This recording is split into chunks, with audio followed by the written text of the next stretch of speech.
I'm Rob Shields, and this is Peace Talks, the podcast that covers everything to do with competitive jigsaw puzzling. You may know that Chiara Dellantonio is a world-class speed puzzler who has finished 11th or higher in the individuals at every one of the last 3 years at World Championships. But you may not know that she's also an avid marathon puzzler. In this episode, we talk about her journey through speed puzzling, but also how she got involved in puzzle marathons, and what even is a puzzle marathon. Chiara Dellantonio, thanks for joining Peace Talks. Thank you for having me. On top of being one of the fastest puzzlers in the world, you have a lot of experience with jigsaw puzzle marathons as well, which I'm really excited to explore. But before we dig into those topics, let's begin at the beginning. What's your earliest jigsaw puzzle memory? I'm not sure what my earliest memory is. I know for certain that I have been puzzling since I was a really little kid, like 2 years old or so. Like there are all of the puzzles from when I was that age. So I remember the puzzles, but I don't remember doing them. Like jigsaw puzzles? Yes, like wooden ones, like 50 pieces and things like that. Like my mom started me on puzzles when I was Is she a puzzler? She is. Not a speed puzzler and just relaxed one and but definitely she's still a puzzler. She does that sometimes, even now. So she put some puzzles in front of you at the age of 2 and away you went? Kind of, yeah. And then like memories that I have, maybe it's my first memories, is like when I was in high school and like I used to do a lot of puzzles, like just on the floor, like in the afternoon after I was done with homeworks. I would like just watch TV and do a puzzle in the meantime there in the living room. And there's a couple of puzzles that I actually remember from that era. Like there's a 500 piece puzzle like from Lion King that actually has a random cat. And it's the only random cat that I've done up until last year or so, which is pretty surprising. Is that right? Yeah. I understand you're not a fan. I'm not sure. I actually think I forgot that it existed as an option. That's so crazy. It is. Like I saw random cats at some point, like semi-recently in the past couple of years or so, and it was like, oh, this is interesting and new and fancy. And then I saw that puzzle at home, like in the summer when I went down to visit, and it was, oh, but wait, like this puzzle I've done like tens of times, maybe hundreds of times, and it is a random cat. So hundreds of times. Yeah, that's so you're not opposed to doing a puzzle a second time, it sounds like. Now a little bit, because I realize that there's so many puzzles and they are not hard to get. And there's way more puzzles that I would like to do than I have the time to do. So right now I'm not redoing puzzles almost at all. But as a kid, yes, I was redoing the same puzzles a lot. I didn't have just a couple, like I had 20 or so, but I was redoing them and it never bother me, or I didn't even question that. And like getting a new puzzles was always a fancy new gift. But yeah, it didn't bother me to do them more than once. And so you were at this time doing puzzles, not just for like the regular, a lot of people do puzzles like when they're young on holidays or special occasions with the family. So at some point you were moving to doing puzzles much more regularly, or is that always the way it was for you? It's always the way it was. Like puzzles are a thing of like normality. Like it's a thing that I do like in the normal week and not on holidays. I actually have almost no memories of doing puzzles on holidays. I don't think that would happen. Like the puzzles were like the thing that you do when you have the free time, just like you read or you go on a walk or whatever people's hobbies are. So on your 18th birthday, if I understand things correctly, you moved it up to the next level. Yes. Like my big request for my 18th birthday was I want a giant puzzle. And so we got the 9,000 giant puzzle that then waited 3 years or so before it got done. I don't remember the time anymore. I looked up the timing of when I did it. I remembered I did it during university, so I knew what it's in this 3 year span, but I had to go dig up photos and like actually had my mom go dig up photos to figure out when I actually had done the puzzle. This was a 9,000 piece puzzle you asked for on your 18th birthday. Have you been doing large puzzles up until that? Like I had a few 3,000 piece puzzles. So I had like 2,000 and 3,000 piece puzzles. And those were more fun than the small ones. Of 500, I remember a couple of them. from when I was a kid. One is that Lion King, and then there's one with Mickey Mouse and Minnie. Sorry, I was trying to translate that in English. Um, uh, Oh, what's it in Italian? Topolino, which is tiny mouse. Oh, all right. That's how you would translate Uh-huh. it. So, what is it about puzzling that draws you into, especially the long form puzzles? Like, I get the sense from you, I mean, not surprisingly, based on what we're going to talk about, that you like to spend a lot of time with a puzzle. Like, you went to very large puzzles, you continue to do very large puzzles. You even have made smaller puzzles more complicated for yourself. There's a story you had about hiding the box top for one. What is it that makes you like to spend a lot more time with the puzzles? Is it a sense of mastery or exploring the worlds they're in, or like what keeps you engaged? I think it's most exploring the world of the puzzle. I don't know. When Is it's that too right? fast, it's like, but it's over already. Like you don't want it to be over already. That's kind of the feeling. And yes, I have done puzzles without the box quite a lot. Because before speed puzzling, it's like, well, it just lasts longer, and it's good if it lasts longer. Like you are going to spend more time with the puzzle. The story that you told that I thought was fascinating is that you bought a challenge puzzle. So it was a minions puzzle with just chock full of minions. And you were like, I want this to last a while. So you tossed the box top away and worked on it for a few weeks before you realized maybe your time was running out. Mm-hmm. Yes, I had forgotten about that, but you're right. I did tell the story. Um, I had exactly a month.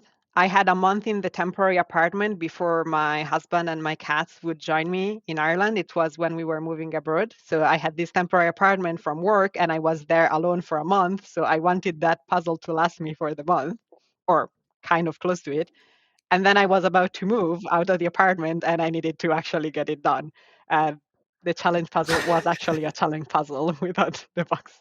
Yeah, I've seen a picture of the puzzle and it is crazy. It's just a blur of yellow and eyes.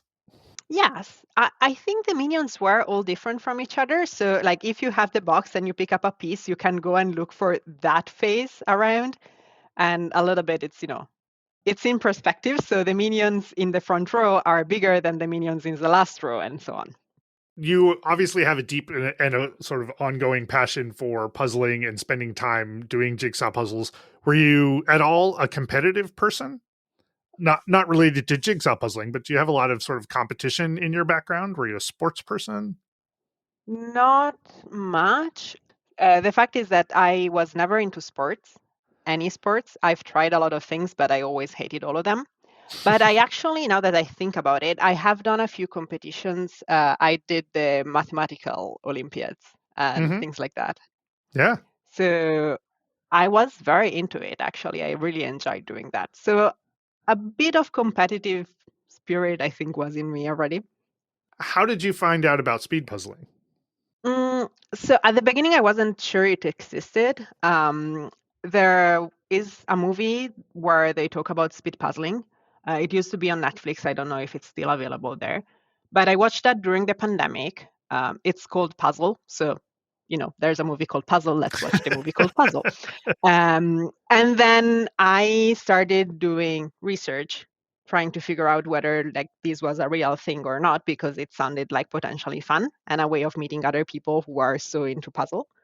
And so I did find that there was the world championship. Just to back up a second, the movie, like as part of its central plot, had a puzzle competition. Yes, it's the central part of the plot, and it's not a real competition. They go to like a world competition that is a pair competition only in Belgium, which, as far Mm-hmm. as I know, doesn't exist. But it made me try searching online whether there were competition, and I did find out about the world because that had happened once before. And so I found out about that, and I was like, well, I think I want to go because I didn't think I was that fast, but I wanted to go and meet other people who are into puzzles. And I tried doing the puzzle ones. Took me an hour 17, I think. And I forced my husband to do the pair puzzle with me.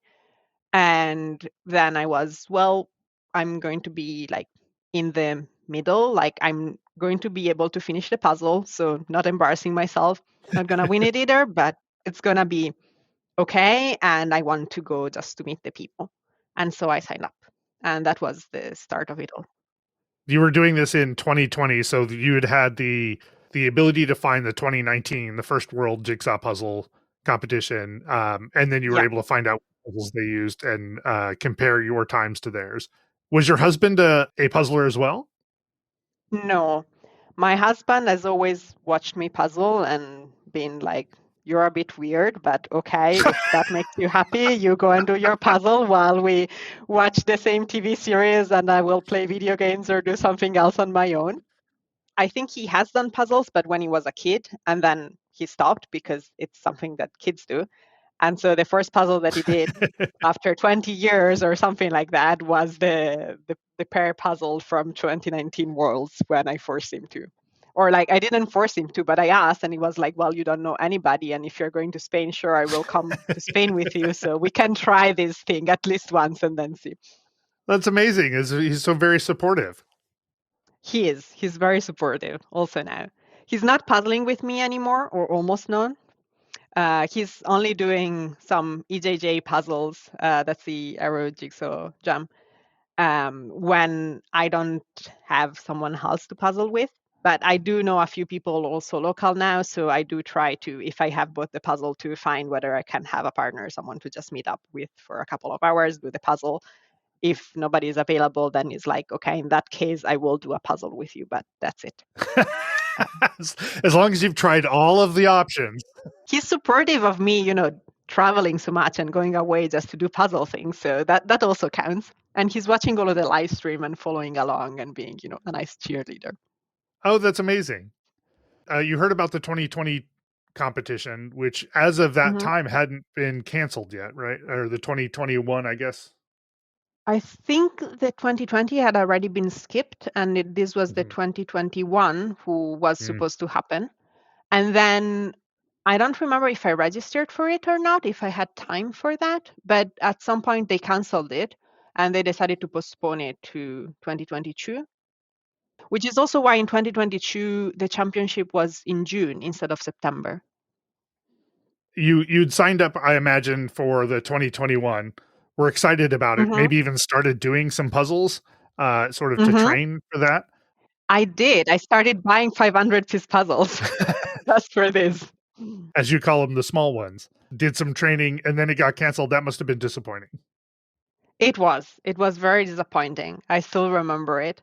But it was cancelled and postponed. Like, so I think they announced the date for the year after just immediately or soon after. And it was, oh, okay, I have to wait 9 more months. This is sad. It was like the first thing after COVID. I was going to meet people finally, and then nothing happened. But it made sense. Like, that was the world, and it was safer for everybody. So I Sure. understand why they did it, but it was still disappointing. And then so 2022 comes around, the worlds finally happen, and you traveled to it. Is this the first competition that you had ever done? Yes, it is. As far as I remember, I didn't do any of the long competitions before that. And if you did your research and that is not true, please tell me because that's what I remember right now. We're going to talk about sort of what I consider marathon length puzzling. Hmm. And there's Yeah, just not a lot of information out there, even about things that have passed, or at least not in English. I tried a lot of searching and came up yeah. with very little, It's which is part of the reason I'm super excited to hear you talk about it. it's probably why I didn't find them. Like they had existed since before the World Championship, but like I Right? think the problem when I search for things online is that those are all like in French and maybe just hidden on Facebook or like not visible at all. And so I didn't find any of those. Yeah, because the Belgian competition had been going on for almost 30 years. It's The been a the very big long time. 24-hour one, I think Yeah. so, yes. I can find almost no information about it. Yeah, same. Even if I've been there now, but I still can find no information about it, more or less. So it's not just you. Thanks. I feel a lot better about that. So you were in Valladolid for the 2022 Worlds competition. Mhm. How excited were you to show up to that event? So much. I was like, it was one of the highlights like ever. Like I was so happy and like I still remember, well, I guess the next few worlds have also been like the same feeling. Like I come home and I'm like super excited. Like there's nothing that makes me that happy as being around so many puzzlers. But yeah, like I went there for the first time and it was just amazing. So many people, the puzzles, and we did the holiday before. So I was already hyped up because we had done like a week traveling around Spain and it was all good. Oh And then yeah. I arrived and there were so many people doing puzzles and being there just to chat about puzzles. And it was fantastic. Really. I cannot describe the feeling of being in a room with more than 100 other people who just want to chat about puzzles. Right. And at that point, if I understand things correctly, that would have been enough for you. Like you like Hmm. being in a place Absolutely. where a lot of people were just super enthusiastic about the same weird thing that you're super enthusiastic about. So how is it kind of stepping into the dome for the first time and competing? So you competed in Heat C in 2022. Hmm. Um, how was your first actual competition? It was also great. Like the feeling was I'm doing a puzzle, I'm trying to compete, but it's a puzzle, so it's fun. It's not, work. Um, and yeah, and like the first puzzle that I did was that dog puzzle that I have done before once. Like I had that puzzle. Mhm. So that helped me a bit, or maybe not, I don't know, but I had done it once before. And it was a bit sad that it was a puzzle that I had already seen because I thought I could do a new puzzle and do it fast and like it's going to be a surprise. And the surprise was not there, but I still had a lot of fun. And I think I placed second in that heat. Is that it? Um, Yep. and so that was like a shock. Like when I finished the puzzle and I just, clapped and I got my photo and then I went outside like to my husband who was waiting for me. And you hadn't paid attention at that point. I don't think, no, I didn't realize it. And like he told me that I was second and like I couldn't believe it. And I was, yeah, super confused and like exhilarated by everything. And then it actually showed up on the screen. There was a TV screen that was sending like on the side of the dome where like the spectators are. They used to have this monitor like where they would just load the results. So you could see yourself and like the time that it took you, and the time was so fast. Like it was, I don't know, I would have to go and look up like how long it had taken me at home, but like it was something crazy of an improvement, like 25 minutes less or 30 minutes Wow. less, like I don't know, like half the time. I, it's a hard puzzle, and I discovered that the adrenaline like helps me a lot. Like now I can like try to be a bit better at home because I'm explicitly training and I'm trying to force myself to be even faster and like try to give myself the competition feeling, but like the fullness of it, like it just doesn't happen for me. And so that was kind of a big change. It was a, well, maybe I can actually do uh, the speed puzzling part and like the more serious competition than I thought I would. But I would have really been happy just chatting with the people and making so many new friends. And right, as you said earlier, you had pre-checked to make sure you weren't going to not finish.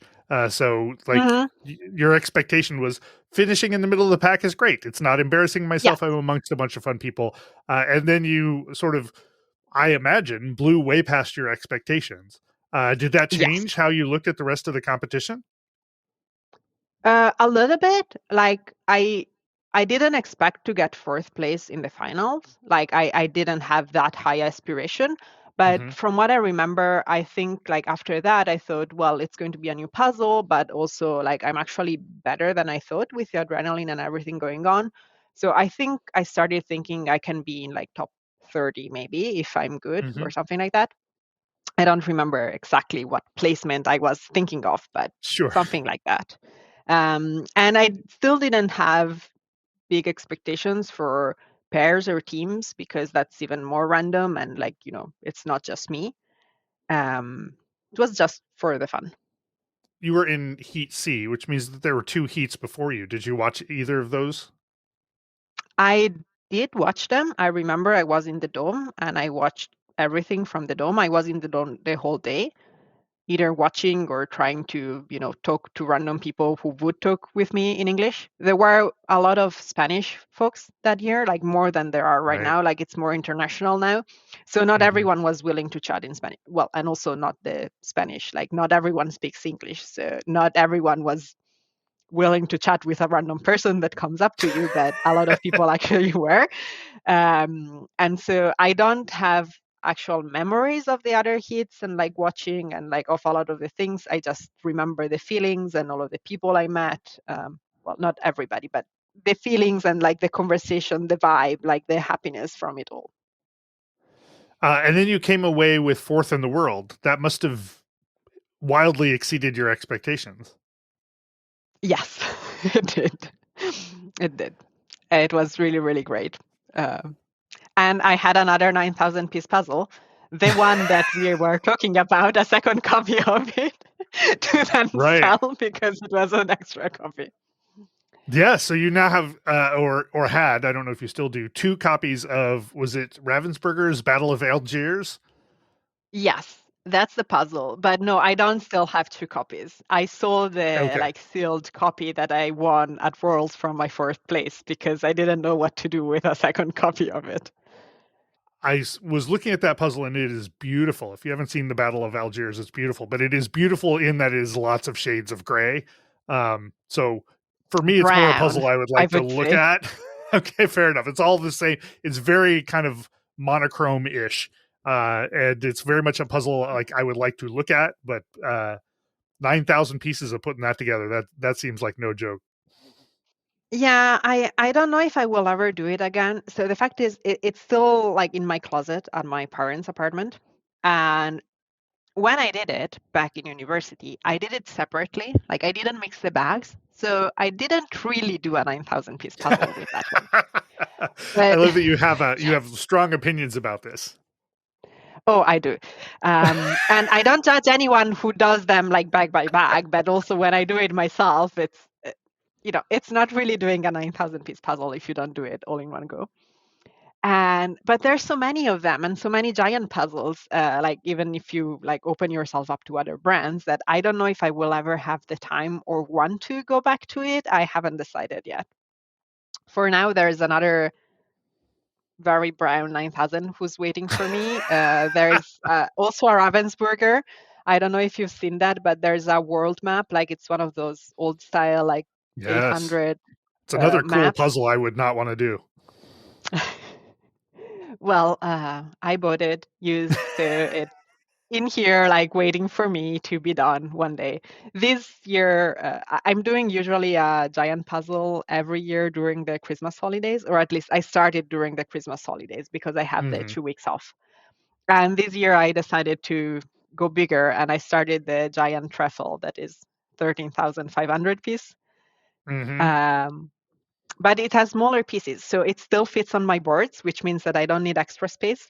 It's still packed the same, and it fits on the floor on the same, 6 plus 2 pieces of boards, which is great. But it's easier. That's like Disney images, and it was like that one or the map, and in the end, the Disney giant one won. But the map is there, so it will get done and then be sold. And you do other puzzles while you're doing those puzzles, if I understand things correctly. Like I'll see like you're working on this giant 9,000 or bigger puzzle, but then you're also seem to be like doing small 500s or thousands along the way. It depends. The fact is that like during the winter holidays, I only worked on the giant puzzle. But Got it. now the giant puzzle takes time. Like it's sitting inside my couch. Like I have one of those IKEA couches with the lounge that opens up. And so I Mm, bought these plastic boards that fit in there so I can stack them up and like the puzzle is in like 7 pieces inside there. But even just like bringing it out and then like putting up the extra lights to do it on the floor, it's effort. Like I wouldn't do yeah. that to then only puzzle for half an hour.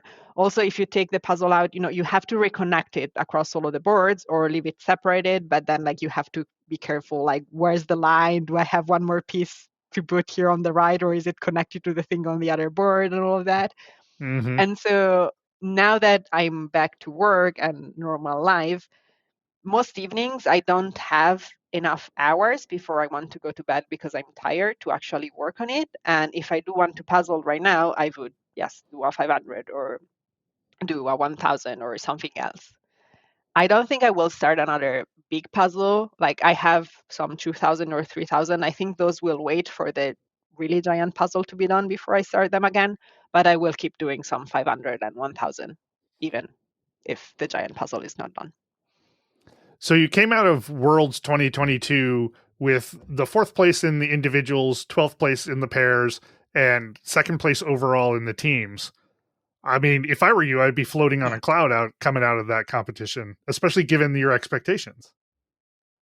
And that's exactly how it was. And I floated on a cloud for at least a few weeks afterwards.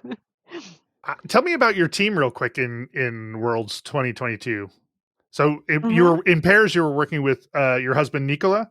Yes, I was working with Nicola in Paris, and the team came together kind of last minute. So I didn't know any other puzzlers. So at the beginning, when I actually signed up for Worlds, I thought I was not going to do teams at all. I thought I'm going to do individuals and I'm going to do pairs with Nicola. And then a month or a couple of months later, Milvia, who is Milvia Priano, she was in my team this year, like well, 2024. I keep saying this year, but I mean 2024. Yeah. At Worlds. So she contacted me. She looked me up because I was Italian and she saw that I signed up for the Worlds. And she asked me whether I was interested in doing an Italian team. And so I had a call with her, and she also told me about marathons, and we talked about like times and how fast I was or not, and like I shared all of my stats, and then we decided to make an Italian team. And at that point, Nicola was not even supposed to be in my team. Like the team was with her and like other two Italians. But then one after the other, later when we were getting closer to Worlds, they all ended up dropping out and like deciding not to travel to Worlds. So Worlds was end of June, and at the beginning of May, I found out that I had nobody for doing a team anymore. But at that time, I thought I had a team, and so I had gotten hyped up and excited about having a team. And so what I did, or Nicola did, I'm not sure, but like we looked through all of the registrations, and one thing that happens on the World website is that you can also see where people are living, because when you register, you also sign up with your city. And so we looked them up and we found that there was a couple that, like from Stuttgart, was registered. And Stuttgart is only 2 hours drive away from here. So it was if they would want to pair with us, we could like actually go and meet them. And so what I did is I wrote to the world's organizers an email asking whether they could reach out to them and ask whether like it was okay for them to share the contacts, and in that case share the contacts. And that did happen. And so I wrote to them, we made the plans, we went to visit them a Saturday afternoon. We trained for like 6 hours and we were a team for Worlds. And that's how my whole team got created. Wow. Last minute team comes together to Mm-hmm. finish second in the world. Yes, that was even more surprising than everything else. I totally did not expect the second place. And even more so, like in that case, I actually didn't know for quite a while because only one team finished both puzzles. That year we got that New York snow on the bottom and like full blue sky Oh, with zero yeah. gradient on the top, 1500. Yeah. Only one team finished that, right? Yes, exactly. So we got second, but like we didn't know. We just counted our 300, 400 missing pieces at the end. And like the last thing you would think that back then in that moment is like we got second place. We find that out an hour later after they have actually collected 99 pieces of papers and put them in a stack rank. So that was very interesting and yeah, exhilarating too, I guess. So after Worlds 2022, you're floating on a cloud when you get back home. Are you thinking ahead to 2023 already? Yes. Like I came home and that day I was like, I can't wait for January to sign up for 2023 and do this again and meet more people and yeah, have fun again. So it was immediate. Did you do any work over the course of that year to try and improve your times, or was it mostly just continuing to do the stuff that you'd always done, which clearly was already working because you were doing well? I did work on it Mm, because the first year I think I bought 10 puzzles or so, and I was, I wanted to be sure that I was in the middle of the pack, and so be a bit trained and like know what I was getting into, and it's still take it seriously, but I didn't have big expectations. And then after the results of 2022, I was like, well, I can do well. And probably more people are going to show up because it's clearly like growing as a community and as a world, and like it's becoming a thing. And in the meantime, I think Karen's video came out, like the first one mm, about worlds. mhm, So like clearly like that got seen by a lot of people, and like that made the community grow and the interest grow. I remember like a couple of people that I know, like from normal life, saw me in Karen's video and like told me, "Hey, but were you there?" And I was like, "Wait, what? Like you do puzzles? You care about puzzles?" And I was like all confused. But it did give me the feeling that clearly more people cared and it was growing, mhm. and it would probably grow also at Worlds. And I thought, well, I have a chance of doing well, and so I did want to train more. So I bought way more puzzles and I tried to actually get better. And obviously everybody else also did. And so many new people showed up. Well, right, and so But many new people. yes, so many new people. And some of them we expected. Like I did expect Kati Reiner to do great. Like I had been following her on Instagram, and like there were the times, and the year later, like Instagram had also grown as a community. And so there were a lot Mhm. of new people that I either already knew, like, online friends, or people that I had been following and I had never talked to, but like it was like, people that I know are to be followed that are going to do great. And like it's going to be so fun to see competing. Did you have expectations coming in here? Were you trying? Did you have goals that you were trying to hit, or is it again like it sounds like you were putting in the work? You still wanted to do well. Were you looking to try and exceed your position from last year, or did like you already got the sense that a lot more people were going to show up? How were you thinking about what you wanted to accomplish? I got the sense that a lot more people were going to show up. So my goal was top 10, if I Hmm. remember. I thought there was a good chance that I would drop a bit, but I thought that I putting the work in, I could do top 10. And I did manage to do that. So I was happy with my placement.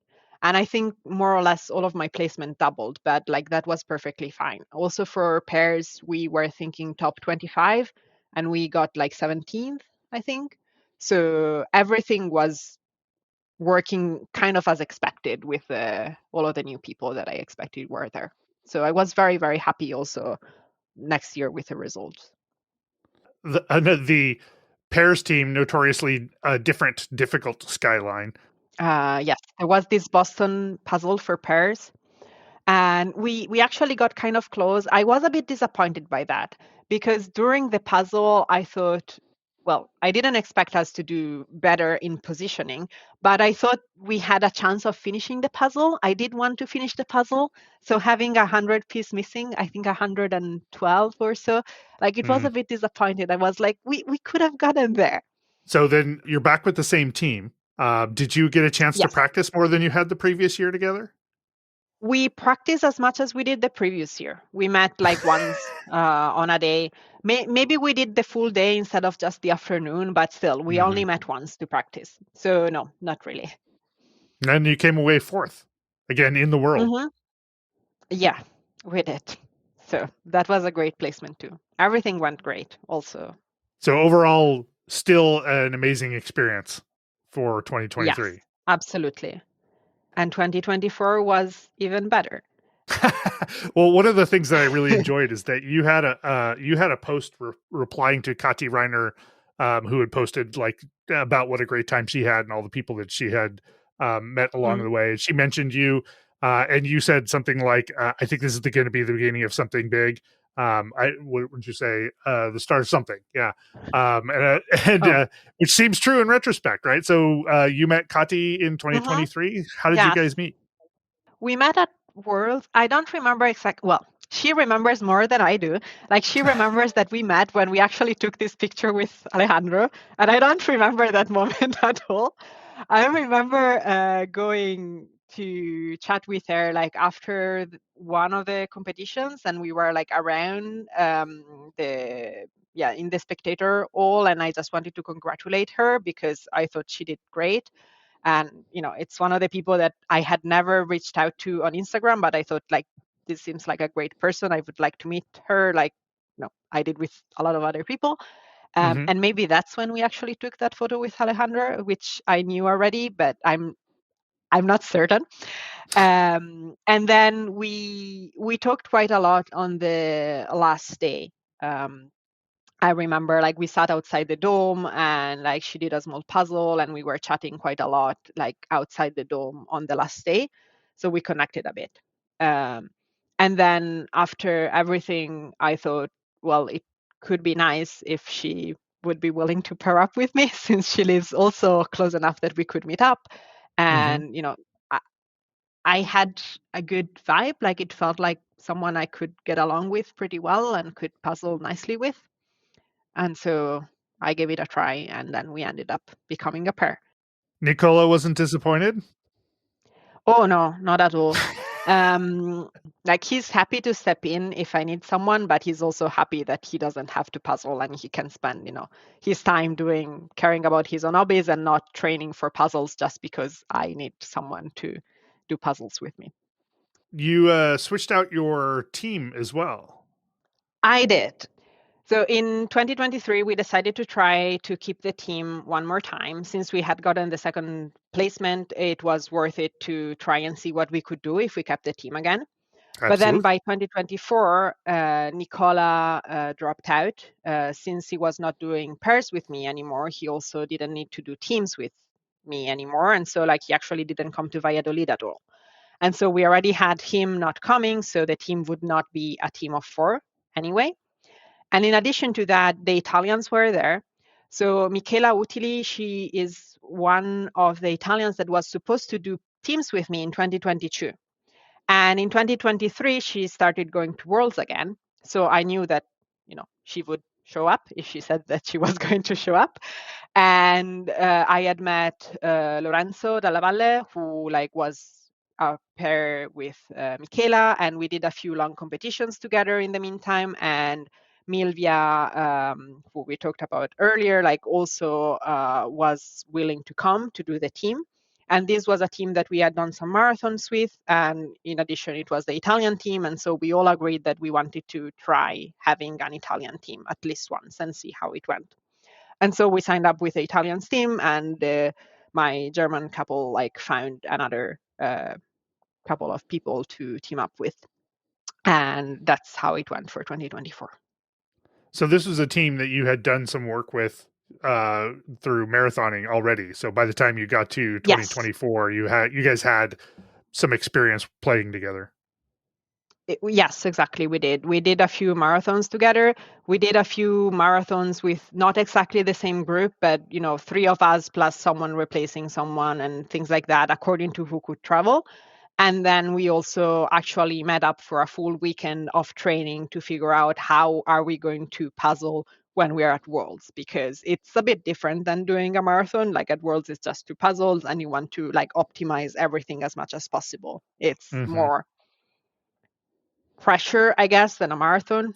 Maybe also Right. because the marathon, you're there mostly for the fun of the puzzling for such a long time than just for winning. Or that's how it feels to me. It's less serious.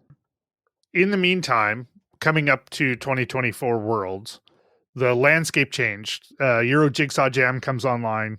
We continue to see a lot more people just joining, competing locally. More competitions are available. Times are being publicly visible. There's a lot more places to see it. How is your feeling coming into Worlds 2024? Same as the years before, I had a lot of expectations. I also was looking forward to meeting so many people. Every year there are more people that I'm friends online that are new that I've never seen in person that I'm going to see in person for the first time. And so I get super excited about that. and I'm all into the socializing part. Plus, I had some aspirations also for everything, especially in pairs with Kati, because we knew we could do well. And so that was also stressful a little bit, I guess. But mostly I was super excited. You're sort of one of the people who like is there for the joy of puzzling, like doing jigsaw Mhm. puzzles. Competition, it wasn't what you were there for originally, and it sounds like it has added an extra maybe flavor to the overall competition. But I am curious as to, as you've done a few of these, you've done well. Do you get nervous? Does it change how you think about puzzling in the moment?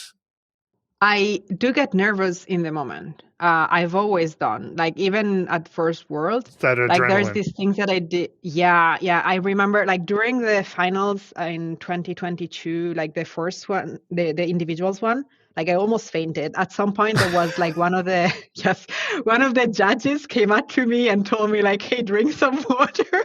Oh no! And she was right because I was almost fainting, like by just the stress and how much I was putting on myself.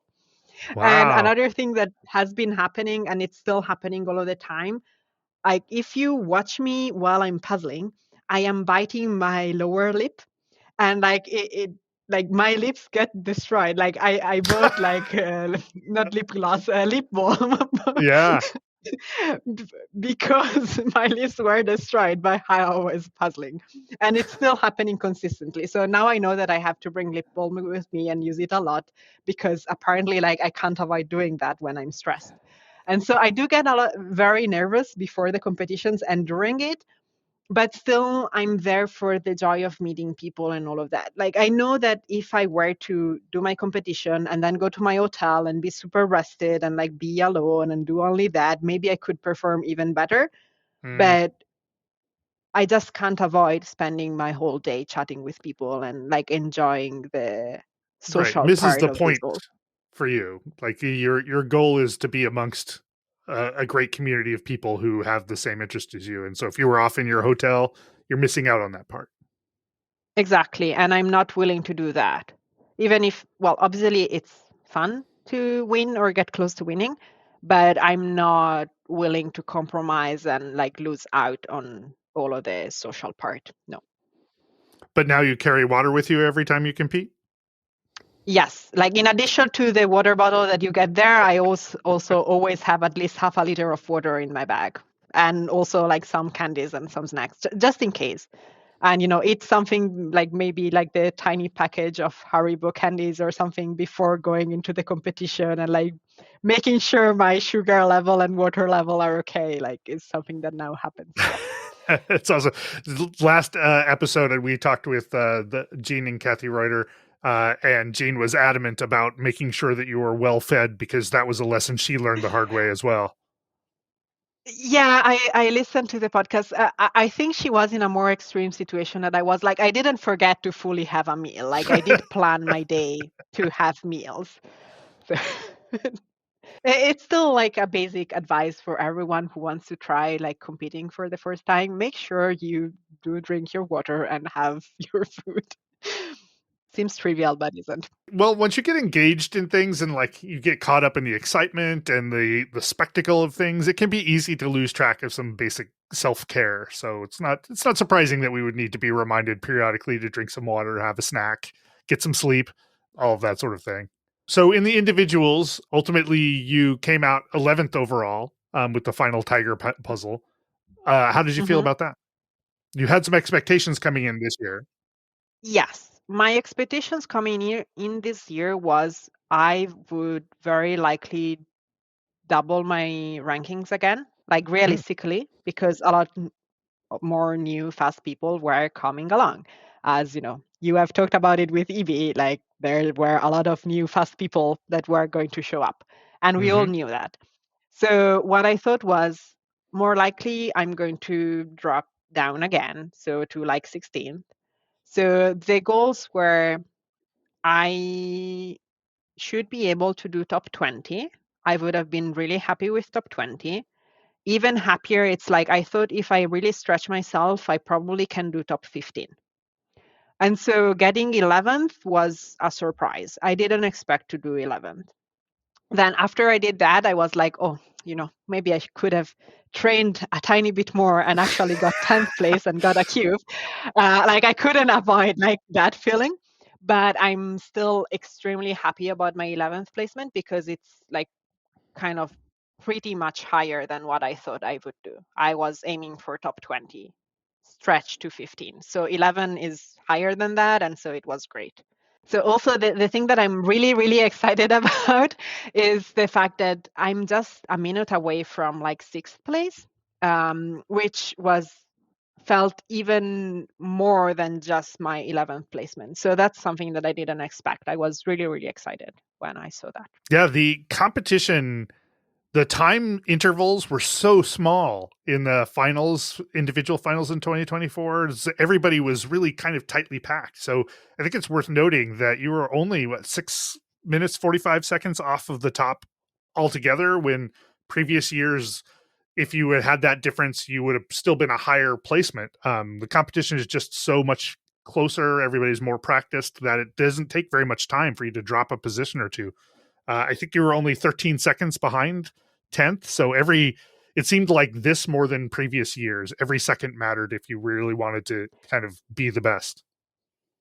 Yes, it did. And so I do think that I improved, and like the work that I put in, like with the time that I could afford to, like did pay off. Like if I look at my time in general and I think like would I have gotten this time and this placement the year before, like with the same, puzzle and like same, I guess, rest of folks, etc. No, I wouldn't with how prepared I was a year earlier than that. So I was very happy with myself. I think I did a great job and like I worked on it and like it paid off. And yeah, I placed way better than I expected to. So I was really, really happy. Do you find that it is really about just practicing and getting repetition, or are there things that you focus on to try and improve? Both. I think like the basic is just practicing and doing a lot of puzzles. I think Mhm. that's the baseline. If you are not doing that, then that's the first thing that you should do. Just puzzle a lot. Even if it's not 500-piece puzzles, it's just like puzzling a lot is like the baseline for training. After that, you can start actually practicing things. I did record myself for a while and like watch the video sped up like with my husband to try and figure out like what could be things that I needed to work on. And for example, I noticed that I was super disorganized in how I flip and like where I put the pieces after I flip and how Mhm. much they are overlapping each other. And also how, I don't know, there are things that I stopped doing on purpose. Like, so first I started being way more organized in how my pieces look like on the table after I flip them, like nothing overlapping and all compacted. And, Mhm. it helps me actually find things faster. Like I have noticed that. And then I tended to, start a section and abandon it, but leaving it there in the middle where then it got in the way. And like I tried to on purpose avoid this kind of things. And this year there are other things that I know that I want to work on for 2025. And those are like my left hand, which I almost don't use at all. So I want to like train and get my left hand to be also as useful as my right. Well, it will never be as useful as my right Right, hand, but but at least a not be stronger a fully support. dead hand. Yes, Mhm. do something with it because sometimes like it is just about the mechanical speed and not like your brain. Sometimes it is about your brain. And another thing is, for example, I want to now make my flip faster because it Mm. takes me over 4 minutes to flip. Now that I have my organized flip, it's great, but still, like 4 minutes and a half is a long time for flipping when, like, you are talking about, am I going to be in top 20 or am I going to be in top 25? Yeah, yeah. Um, I've heard some people say that, so we're talking about a 500 piece. I've heard some people say that yeah, they flip in about 3 minutes. And that seems extraordinary to me. or less. Yeah, I think the fast ones flip in less than 2.5. really. If you look at Kristen Flip, I think she does it in 2.5 minutes, even sorting the edges out. So that maybe is unreachable, but between 2.5 minutes and 4.5 minutes, there is a big margin of improvement. Yeah, yeah, And if I manage to shave off consistently 30 seconds per puzzle, like those are 30 seconds saved for any puzzle because the flipping is something that you have to do on any puzzle.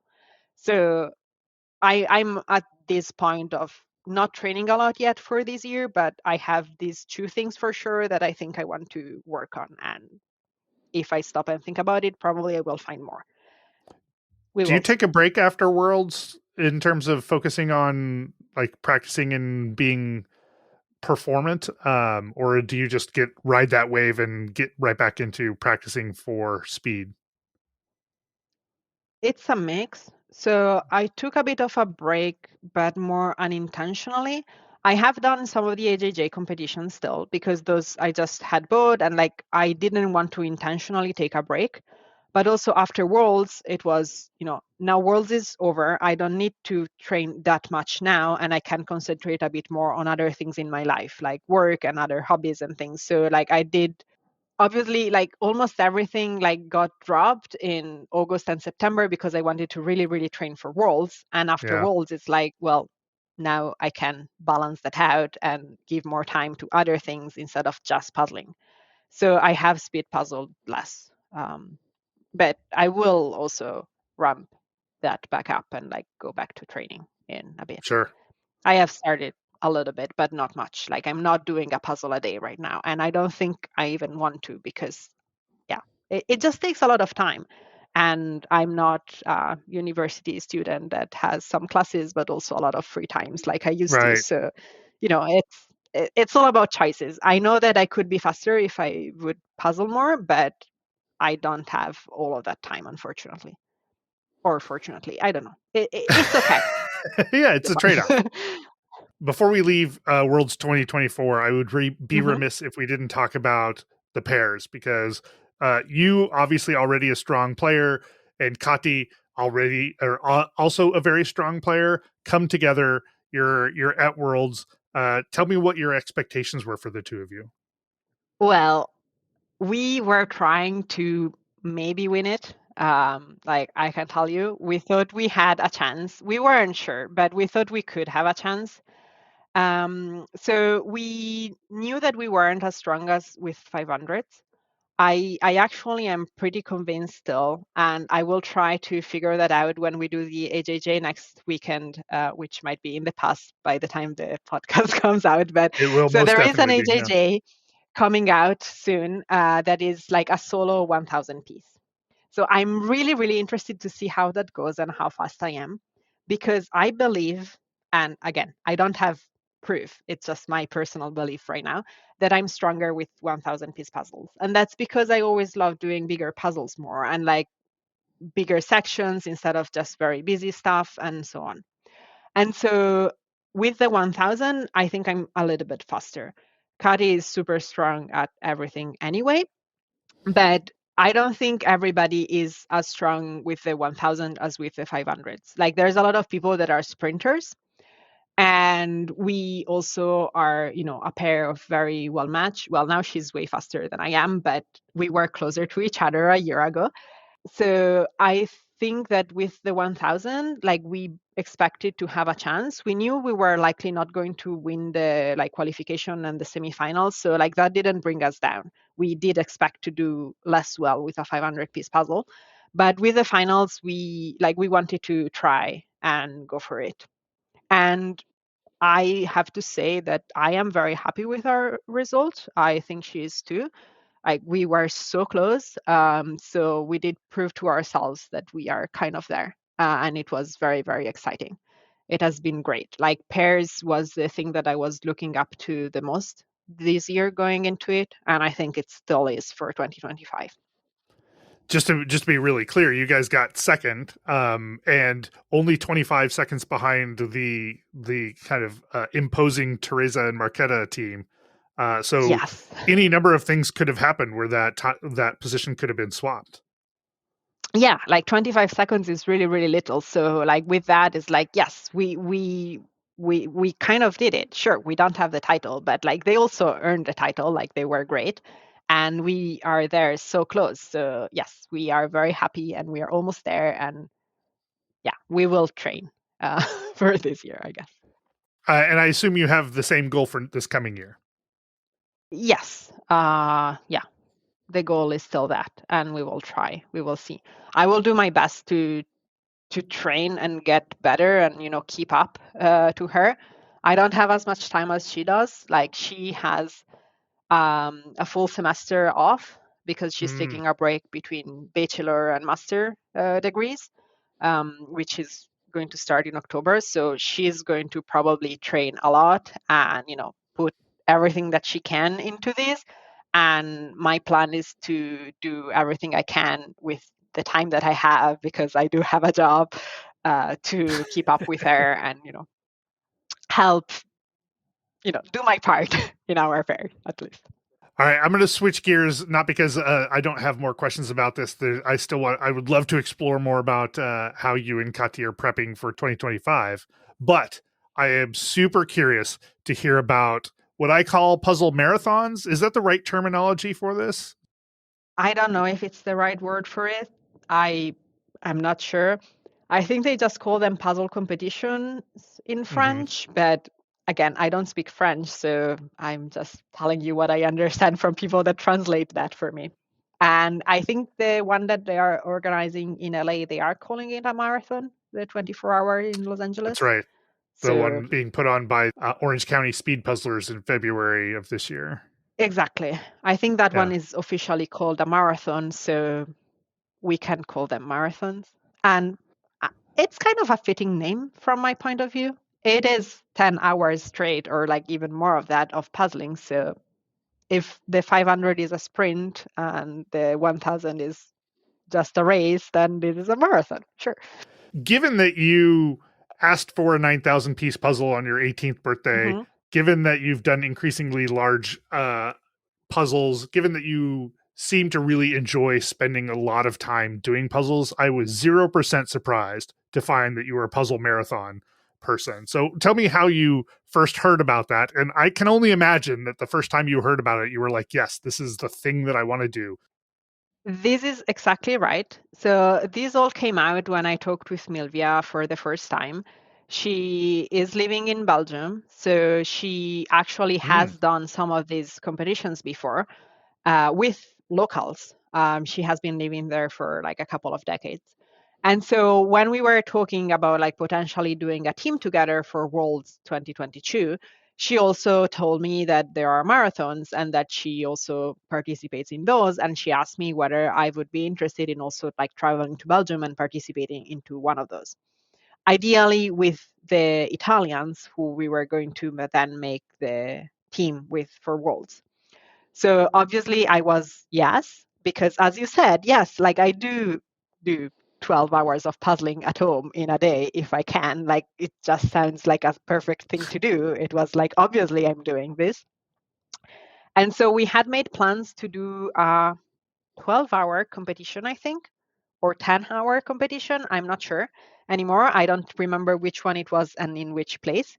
But the plans were to do that one. And the plans were to have the other two Italians that I was supposed to do the teams with in 2022 also come over to Belgium. And all four of us would do this competition together and so also get to know each other. And it would be kind of our training for then going to Worlds.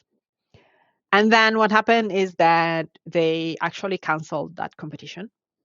Mm. But Milvia invited all of us to still travel to Brussels and like stay at her place and like do a weekend of training, all of us, like just, okay, they Oh, canceled it, but interesting. if you all Yeah. want to come over anyway, since we were planning to up until yesterday and it's in 3 weeks, you are still welcome to come and, we can just puzzle here. And so I was like, well, sure, why not? I didn't have any puzzle friends back then. So it was obviously a yes, I will do it. Sounds like fun. And so I did. And then the other two Italians couldn't travel. I think one of them actually got COVID. And so she was Mm. stuck in Italy for obvious reasons. And then the other one was also a little bit less uncomfortable, less comfortable with traveling. And she decided also not to travel. Also, we didn't have the competition. It was just for a casual weekend. So it wasn't as important. But I went anyway. And so I puzzled for the first time with more than one person. So I had puzzled with Nicola, but in that weekend I puzzled with her and she invited a friend over. so that together with her, like her daughter and this friend, like I could try for the first time doing a puzzle in 4 people as a team. Oh, how So we was did a that? couple of puzzles. It was interesting. It was a little bit different because the first time you actually has to get used to how many hands there are on the table. I don't think it never bothered me particularly that someone would put a piece in my area or so, but like getting Hmm. used to the just there's a lot going on and like a lot of hands move and things like move around and are in your like, field of vision and like they can distract you and bother you a little bit. So it was very interesting. But it still felt like a fun experience. I was like, yes, I'm convinced that I want to do this again. It's also fun to chat about stuff while you're doing a puzzle with other people instead of only having the TV go on its own. And so that was my first experience with a team, even if it wasn't a competition. So when we met up in Stuttgart with a team that I then had at World, we we had kind of an idea of what it meant to puzzle with other people, or at least I knew already and I could tell Nicola and like I could share it with them. They hadn't done a team either as far as I remember, but they Mm. were used to puzzling with the family, so having a lot of people around the table like doing the puzzle all together, so they were already used to having a big group of people and a lot of hands on the puzzle while you're doing it. That probably helped us a bit. Otherwise, like the first time, it's a bit jarring and like confusing. So tell me, for new people like myself, how does this whole thing Yeah. work? Okay. So first thing is there's a lot of these competitions in Belgium. They Hmm. tend to be very local. Most of them are organized in small towns, and it's the town that kind of comes together, and it's kind of a fair for the town almost. Interesting. So they are competitions, but they are not very competitive competitions in a sense. Yeah. Yeah. So the prizes are only for the first 3 teams have a prize, and most often the prize that I've seen is a basket with a couple of bottles of beer and like a package of pasta and a couple of things like Right. that. So, it's not like you're going to win a lot of money. And the prices also vary. You pay a fee that is, I think, around €100 usually for the team to be there for 12 hours. Hmm. And the fee normally goes to an association, or many of them are actually charity campaigns. And the 24 hours in Belgium, the big one, the famous one that we have found out now that exists since 30 years and is very famous also internationally, I think that is for a mental health institution or association, and that is the charity that like actually organizes it, or like at least the money goes to that. Hmm. And then in that fee, what happens is, so you go there with a team. You All of those that I've seen have the same kind of rules. So I will tell you those, and then we can assume that most of the competitions do the same. Yeah. You have a team of how many people as you want normally, but you can only have 4 people at the table at the same time. And they don't even care about the list of individuals in the team. I've seen, for example, in a couple of competitions that there were 2 friends teams traveling together. So it was not eight, it was 12 people, maybe traveling all Wow. together. And then they had these 2 teams with the same name, just one with one at the end and one with 2 at the end. And they had people swap around between the teams, even. Oh, interesting. Because, yeah. Um, or I had, in my case, we had in our team, we went to the competition in 4 people, but sometimes you would like to have a pee break maybe, or things like that. And so one time we didn't have a 5th person that was around just to give us the break times when we Hmm. needed them. And so Milvia knew a few people from other teams because she's local, so she knows a lot of people. And like she asked a couple of people whether once or twice during the day they could come and like sit at our table for 20 minutes while they were on their 3 hours break, to give us a little bit of like a break. Are you not um, allowed to have fewer than 4 people, or is it just because you guys wanted to keep you the pace going? you are allowed to have fewer than 4 people, but with fewer than 4 people you're going to do less puzzling, so you would like to optimize it. Sure. I have done 12 hours also with just four people. And in that case, it's like, well, when you need to go to the bathroom, you just go to the bathroom and you come back, and it's what it is. Hmm. Worst case, we will lose a few pieces, like pieces for the total count. And Hmm. so what happens is that they have a row of puzzles prepared, and you don't know what the puzzles are going to be at the beginning. You just get the first puzzle, which in most cases is a 500. So they start with a small puzzle, and then Hmm. the size of puzzle can go up. Um, Most of them are 1,000, but I've seen also 1,500 and also 2,000 during the Wow. competitions. And so after you're done with the first puzzle, there's two variants. Either like a judge or someone from the organizing team is going to be around and notice you and be there at the table and give you the box of the next puzzle, and then you also discover what the second puzzle is. And at that point, the fact that that is the second puzzle becomes official for everybody. So they often they have this podium and they have all of the puzzles that have been already revealed. They put them there in a row.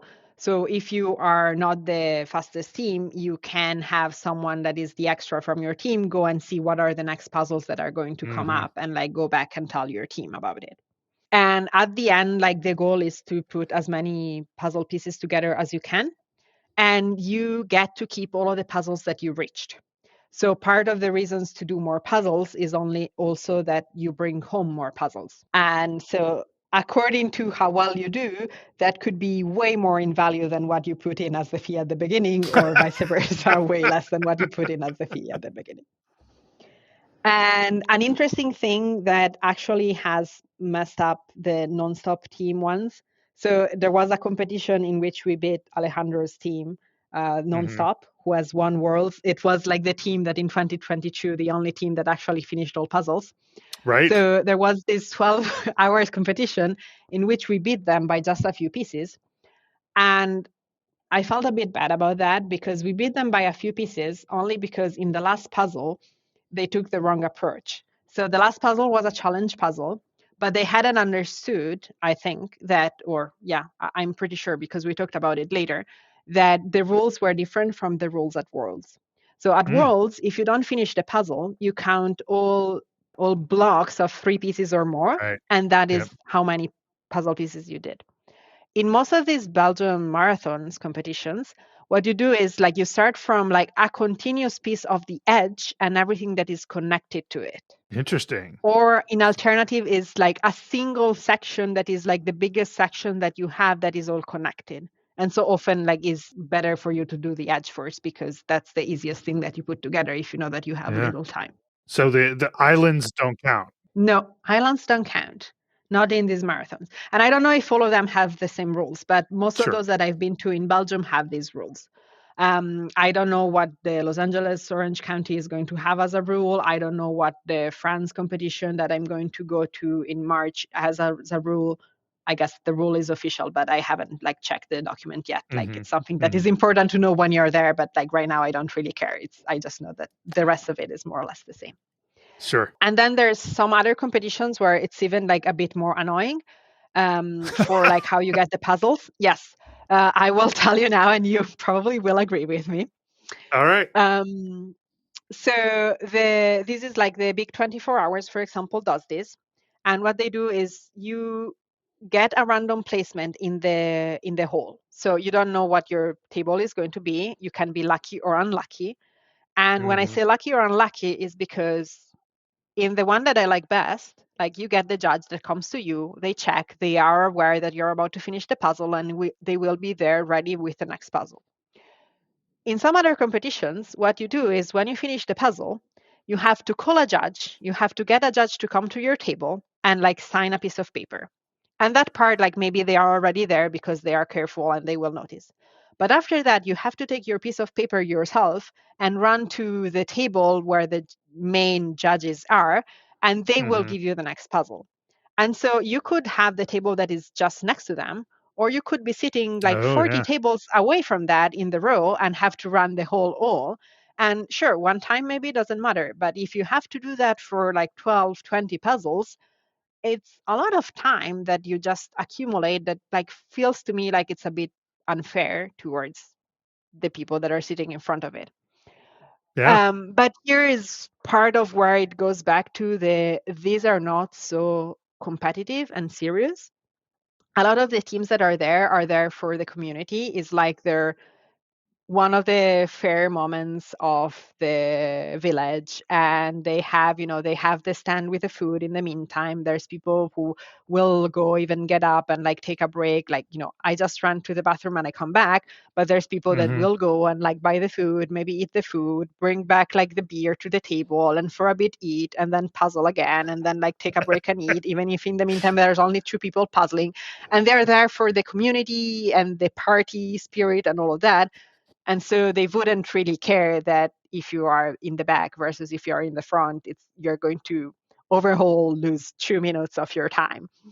While, if it's like my team versus Alejandro's team that is sitting in the corner, or Teresa team that is sitting in the other corner, between us, we will know that there was a little bit of unfairness according to where we were sitting. You guys Yes. are not there just to casually puzzle and have beers and eat dinner. And No. We are all there with like sandwiches and ready like to eat while you're puzzling, and like be very like do the best that you can, and like organize sleep break and turns, and like who is going to do what when, and like, yes, we are all very serious about it. And then in the end it's fun. Like I don't really care that much if I get first place or fourth place. It's, just about how many puzzles can I actually do in this amount of hours. But also we are going to go and try to put in as many pieces as we possibly can, because that's the goal. Like, it's a challenge against yourself, right? that is amazing. Is there any chance they would run out of puzzles to give you? Like if you guys were going so Yes, fast? it has happened apparently.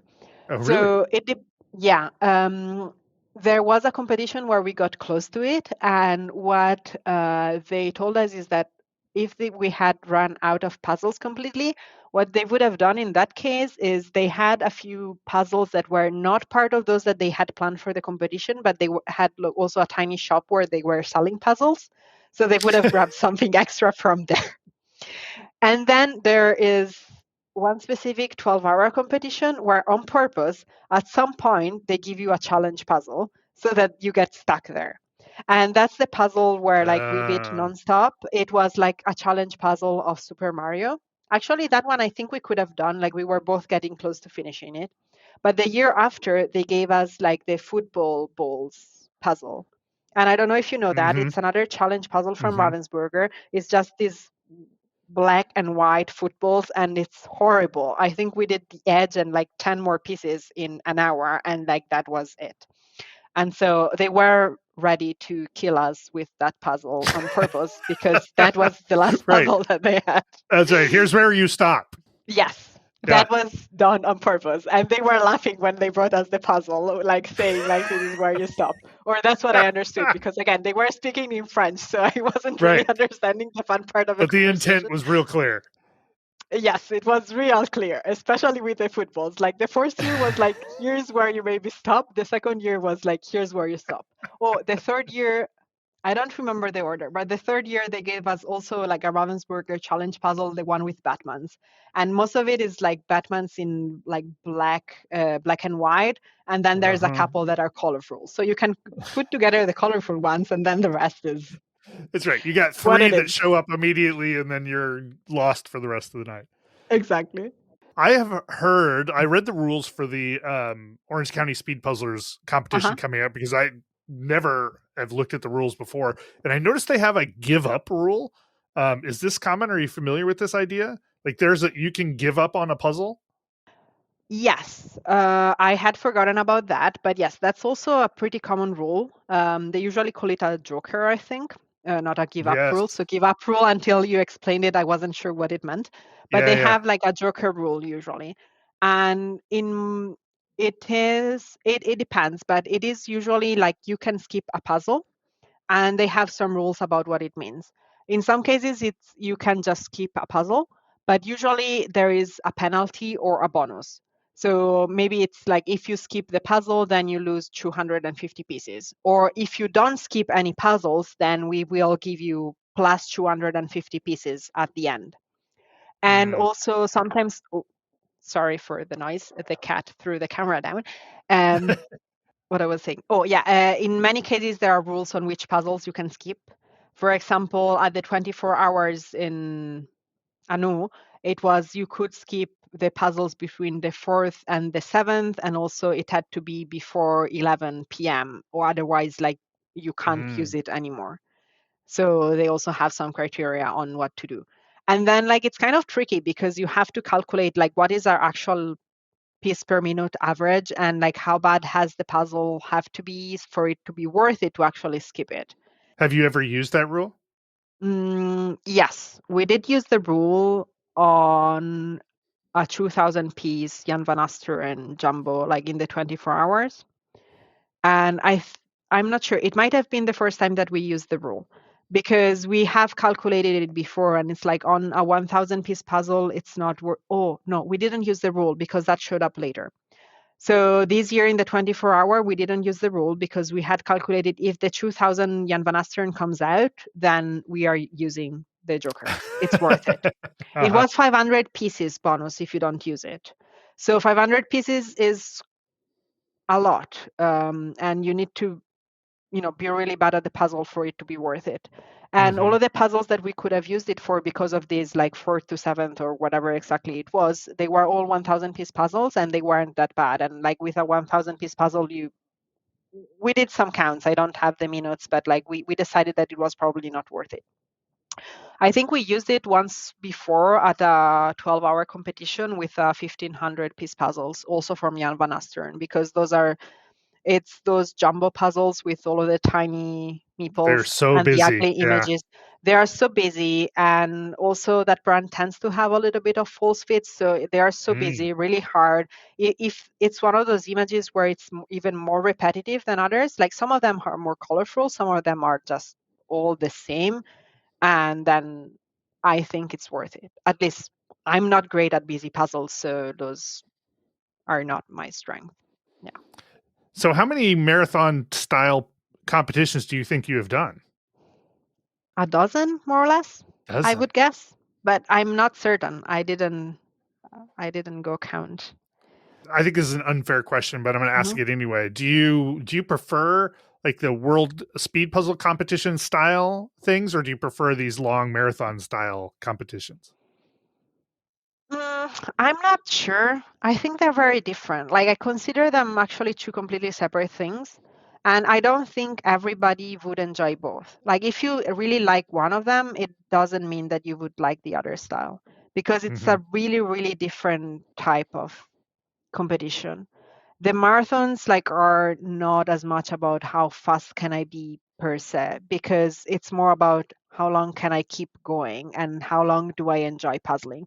I think a lot of people that are like really good and really fast puzzlers, they would suffer after 16 hours of puzzling because Yeah. that's not what they're used to. They're used to doing the sprint and being as fast as possible, and here it's about like can you keep up the speed and be average Yeah. also after 12 hours, which is a very different thing to do.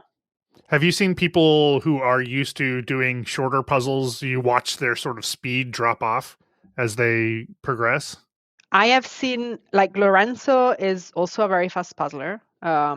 He has placed in top 10 in Worlds.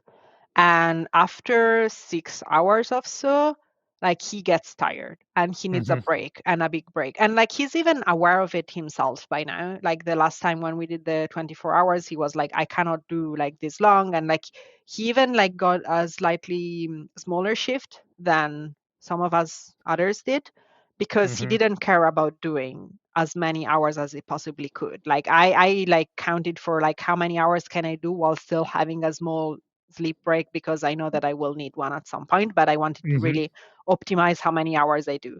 And after like if I do 12 hours, as I said, like I've done some with just 3p breaks and I had the sandwiches ready in the meantime and like didn't even need to get up. So I did 12 hours minus 15 minutes, something like that. And at the end, I was like, I'd like to do another couple of hours of puzzling. While the rest of the people are looking at me and are like, I'm destroyed. Well, I ran across a photo, I think in your Instagram, where Mhm. you had gone to some long form puzzle competition, and the very next thing you did after getting out of it was do another puzzle. Oh, yeah, yeah, I did that. Like we did a 12 hours and then we drove 2 hours back home to Milvia's house and then it was like 11 p.m. and I was like, well, I don't want to go to sleep and you have a 500 that I've never done here. I will sit on the floor and do that while you go to bed and then go to bed later on my own. Yes, I did that and I posted it on Instagram because that's the feeling. Like I want to puzzle even more. 12 hours are not enough after I have all of the adrenaline and like all of the buildup, and it's like I'm not ready to be done. Is 24 hours enough? Like, do you get at the end of that, are you ready to be done, or do you need like a 48-hour competition? Like, what is your ideal length? Well, I've never done more than that. I've done the 24 hours only once, so I was ready to be done. Like it was Mm, enough this time. I had a 5 hours more or less break, I think. I had two breaks, but in the first break, I did the small solo competition that they had going on the side. Instead of going to dinner, I had an hour break and I did another puzzle because it was there. Like, how can you not do it? But apparently, you cannot do it because I. Yeah, like I did ask like Teresa and the other Czech girls and like Alejandro whether they were going to do it, and like none of them did it. So I don't know. Apparently, like you can resist the temptation. I couldn't. Um, so I did that in my first break, and then I had a 5 hour break in which like we went to an Airbnb and so slept, like had a shower because you really need a shower after being in that stuffy room, like just puzzling for so many hours, mhm, and mhm. slept for 4 hours, and then we came back and did a few more hours until we were done. And by the time we were done, I was, a bit sad that I didn't have time to hang out and chat with people because that's a thing that I missed from these long competitions. Like the other people that you would like to interact with are in a different team. And if they're in a different team, you have maybe 10 minutes to chat when you are on a break and you go and like try to chat with them while they are doing their own puzzle or vice versa. Mhm. And at the end, everyone is kind of in a rush because it's Sunday. And at that point, it's 4 p.m. in Sunday afternoon. And you have a plane to catch because you want to get home because you all have to work on Monday. Right. And so there's not much time to hang out with people. And at Worlds, there's a lot more time to hang out with people, unless you're in the same team. If you're in the same team, then you're going to hang out a lot. So You've I'm got very plenty of excited time. for France. Yeah, I'm very excited for France. Like I'm doing like a 24 hours with like a dream team. I'm going with Andrea Peng, Karen Puzzles, Alejandro, Kati, and Victor. I can't pronounce his surname, so sorry, Victor from Poland, the other Speed Puzzles, and Hannah Leikonen. And This is so a team, or you guys? Is that this is our multiple team. teams? This is That is our like we have a 7 people team for 24 hours in France at the beginning of March, and we are very excited about this. I think it's going to be super fun. that is an amazing team. It is. Um, I'm so excited about this team. Uh, I hope everything works out, that we all get there and like we can actually manage. I was supposed to do this 24 hours 2 years ago, and then France was doing all of the strikes, and my train got canceled. Like I woke up at Mm, 6 a.m. to go and get my see, train at 7, and I had the email from like 5:45 that was like, "Hey, your train is canceled." And then I looked, and it was, "Oh, there's a single train that actually goes through to France today, and it's fully booked." And well, there's a Flixbus, but it will take me 20 hours and I have to figure out a way to sleep in Paris and then take another Flixbus from there. I was like, that's becoming a 2 day travel and like on a bus, and it was a bit too much. And then I yeah, decided not to go. But it was a bit like it was very sad that morning when I realized that I actually couldn't manage to get there. But right. this year I'm hopeful everything is going to work out and I have extra time for traveling plan and we will figure out backups plans if we need to, like maybe even get in a car and drive there. I'm not alone, like Kari is going to also be with me, so maybe being Hmm. in two it's going to make it more worth it, even if we have to figure out something last minute, we will see. But I'm very excited. Do you have advice that you give to your fellow teammates who maybe haven't done this or at all? Like, what is the thing that they need to be ready for? I Don't really have advice yet. I have to figure that out. I have been trying to figure out how to make like a plan so that we all have a break to sleep because I think it's important. I don't think it's healthy for anybody to go 24 hours without sleep. You're just going to be, yeah, a zombie by the end and slow and like disconnected from reality. You Yeah. still will be with just 3 or 4 hours of sleep, but like a little bit less. And yeah, I think it's like trying to figure out yourself how long you can go. That's something that I will stress. Like we don't have like an actual schedule planned yet, but I need people to be a bit self-reflective and figure out how long they can actually Hmm. go before they need a break. Because it doesn't hurt if you need a break. And like even if your break is 30 minutes or if your break is 2 hours, like it's very, very personal. And I know myself by now, also I've tested it, but everyone is different. And like it's, yeah, it's more about like continuing going and being more self-aware of like I'm getting tired, maybe I could use a break right now. um, those are the main advice I would give. It's just slightly different. It's, yeah, it's more of a marathon. Like prepare for the long run. Not, it doesn't matter if you do 12 pieces per minute or 12.2 pieces per minute in the first puzzle.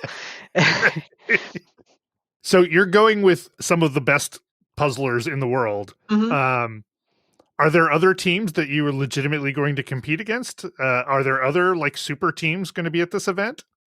I actually don't know. I haven't figured out how to see the full list of registered teams. Also, there is up until the end of January to give the full list of participants. In this case, they are a little bit stricter. Like you need to give the full list of people that will be in the team, and you're not allowed to be in more than one team. Like Hmm. this France competition seems to be a little bit more serious than others that I've done in Belgium. They seem to be going at it more for the this is a competition and not like just a fun event. I assume it's going to be a mix of both. But I don't know. I also don't think, I'm not sure if there can be such a dream team as we have this year. Like I think this will be a one-off like magical thing that will never repeat. I know Teresa also really enjoys these long marathons. She has been doing a few. Actually, in Anu, she was there with just like there were only 5 people because they wanted to puzzle as much as possible. So they were 5 people just trying to do as many hours as they could puzzling. People are just very excited about puzzling. Like it's great.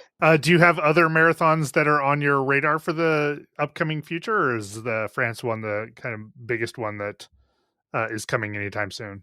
This is the only biggest one that is coming up soon. I don't have a lot of plans for this year yet. It's hard. There's too many things going on, and I am moving from the I will say yes to anything that I possibly can to the, well, maybe I don't really want to travel every weekend. And also, I cannot say yes to all of the things because there's starting to be actually things on the same weekend that are happening Right? in parallel. So even if I did travel every weekend, like it's still not possible to go to everything. So I will be a bit more conscious of my time, I think, from this year and going forward, and try to be a bit more picky and go to the events where I have the most fun or where I can meet like my closest friends and, Can you imagine being 2020 Kiara before having watched the movie that sort of kicked off your Mhm. interest in looking for things and telling her what the next 4 to 5 years were about to look like? I can't imagine that before you even started looking for this, you had any idea where this would take you. I had not. And yeah, I don't think she would believe me. Yeah, it's crazy. Like I've never thought about that like this way. Like this was a really interesting question. But yeah, I don't think she would believe me. I have so many friends. Like I found my place, my community, so many things that like I didn't even know I was missing it. Um, Yeah. yeah, I'm such a different person. I really have like a passion that is not just, it was like my side hobby, like the way of calming me down on the side, and now like it's my passion and like my world, and I have so many friends. I have so many things that I do related to puzzles, and I'm so excited. Like I've never imagined to be on a podcast. Like, look where I am.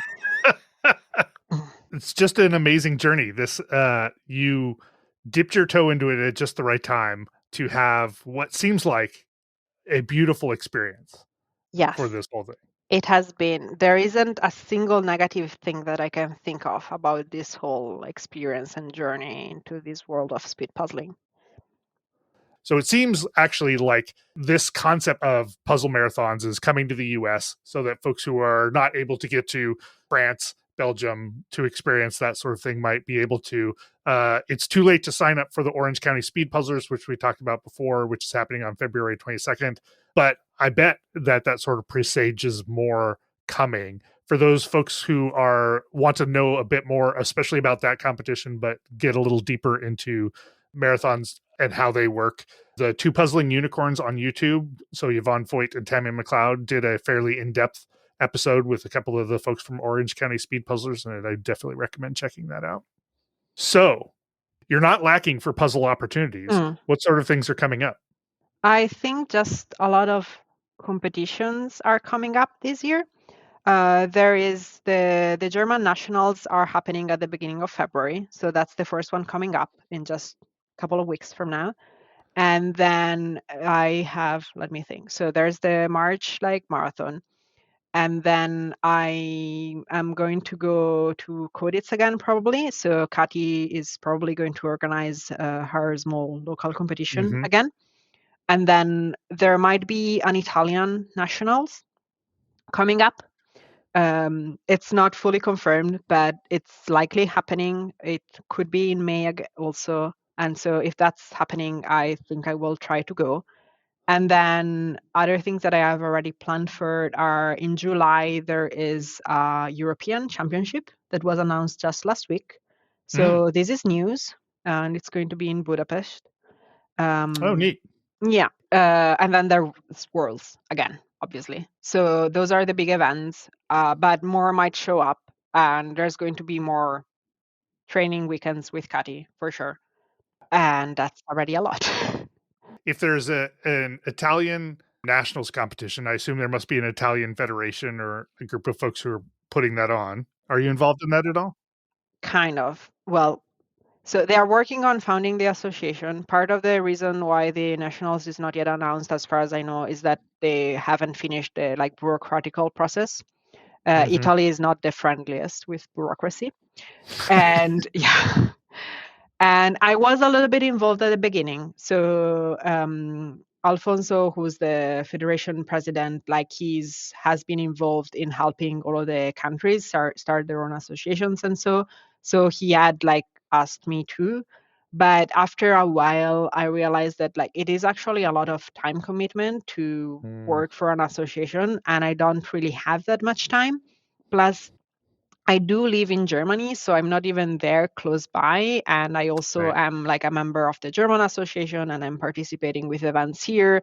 And so at some point, I detached myself and was more of a, you know, if I can help out a little bit with the little time that I have, I'm happy to, but I'm sorry, I do not have the time and willingness right now to commit that much to be a founding member and be involved in the whole process. So I'm not going to be on the board, and then I also don't have all of the details of the status of like where they are at right now. All right. Let's transition into the speed round. Ready. Gradients, patterned or fur? Patterns. Patterns. Illustration or photo? Illustration. Jumble or landscape? Okay, here's where I have to stop you and ask you what jumble is, because I'm sorry. I keep wanting to look it up every time I listen to you ask the question, and then I keep forgetting. No. It's funny because I asked the last podcast. I'm like, I don't think people understand what I mean when I say this. Jumble I think of as busy. Oh, Yeah, okay. it's like there's just a lot of things Mm-hmm. going on because some people are really into, like you were talking about the yawn puzzles earlier, where Mm-hmm. people are it's like there's Yeah. just so much going on, and some people Mm-hmm. love that, but other people are like, no, I just give me a sky, some water, maybe some mountains, and I'm good. Okay, I have no thoughts about this. It's landscape. Not even a second. Now that I know what it means. Round or square? Square, Okay. but round is also fun. Yeah, I find round fun. I Yeah. know some people don't like them because they don't feel the same as like a rectangular one, but I think they're They're fun. really fun. So yeah, this I'm not so certain about. For the folks who can't see what I'm seeing on your screen, I'm seeing what look like 8 or 10 round puzzles in the shot. It's 13. It's a single 13. pile. It's all of the round ones are here. Yes. But it's also all of those that I have. Like the rest of the puzzles I have are square, or well, Right. rectangular more than square. Only a Yeah, couple yeah. of them are actually square. Wood or cardboard? Cardboard, but wood is also really fun. I Mhm. just wouldn't do it all of the time. Individuals, pairs, or teams? Pairs, Ribbon cut or random cut? ribbon cut. But again, random cut is also fun. I wouldn't want to speed puzzle it if I can avoid it. I feel like I don't have enough numbers here for you specifically, but 300, 500, or 1,000? 1,000. Well, I would 1,000. even go bigger, but That's what I'm saying. I feel like yeah, I should have you said don't like have enough 2. numbers. Exactly. I agree. I would say 3,000. Okay, if you ask me, like number 3,000 is probably the 3,000 is your sweet spot? It is, because it doesn't take so long to complete, so you can still do it in a few evenings, but it's big enough to get the enjoyment of the big puzzle. And 300s, I have only a couple, like only on holiday because you have a small table in the hotels. Otherwise, no, they don't exist. That's right. So if I understand correctly, when you have a small area, you bring a high puzzle piece count small, like a micro puzzle, like 1,000-piece micro puzzle. I have some 600 pieces micro puzzles because they are more pieces, yes. And they are awful to do because they only have like the standard piece shape. And at some point you Oh actually yeah. have to flip it and look at like the pattern on the back to figure out where all of these exactly equal dark pieces go. But yeah, I still prefer doing that than doing like 100-piece puzzles in a row. Do you have a current favorite brand? I think it's Ravensburger. Do you have a favorite puzzle? No, I don't think I do. I would love to have the giant Disney puzzle, the Ravensburger 40,000. I think that's kind of my dream puzzle. But we go back to I would want to mix it and do it in one go. And One go. well, one go. Slowly, but like all together, mix it all and do it together. And I don't know. I don't think I will ever have the space. How long do you think that would take you to do? I don't know. I never tried figuring that out. I do track how long it takes me to do the big puzzles now. I know an easy 9,000 I can do in less than 90 hours. I think I did the Disney puzzle, like the 9,000 Disney Museum, also from Ravensburger, without looking at the image at all, because that was easy enough that I felt I could do it. It took me 80 hours, I think. I would have to check the details, but it's around there. And there's one that took me a little bit less. So I don't know how to scale that up though, because the time is not linear when you go up in size. Right. Yeah. It's kind of exponential. So I would need to do some math. And now you're tempting me to go and do some math. I I'm also 100% a want you to nerd. do the math. Yes. Do the math. Oh gosh. Okay. I might go and do the math. I am not able to do the math so fast immediately right now, but man, I've enjoyed so much of what you've said tonight during this conversation, but nothing's going to top that. Yeah, I'm actually not surprised. I know you're also a nerd for math. Also a and nerd. puzzle Absolutely. Yes. 100%. All right, Chiara, where can people find more of you? They can find me on Instagram, on Puzzle Chiara on Instagram. I think that's the main place where people can find me. And if you want to listen to the talk that we mentioned earlier, that's also linked on my profile on Instagram. Chiara Dellantonio, thank you for spending the time with me. This has been great. Thank you so much for inviting me, Rob. This has been awesome. Thanks for listening to Peace Talks. You can follow the podcast on Instagram at peace_talks, and you can send email to peacetalkscast@gmail.com.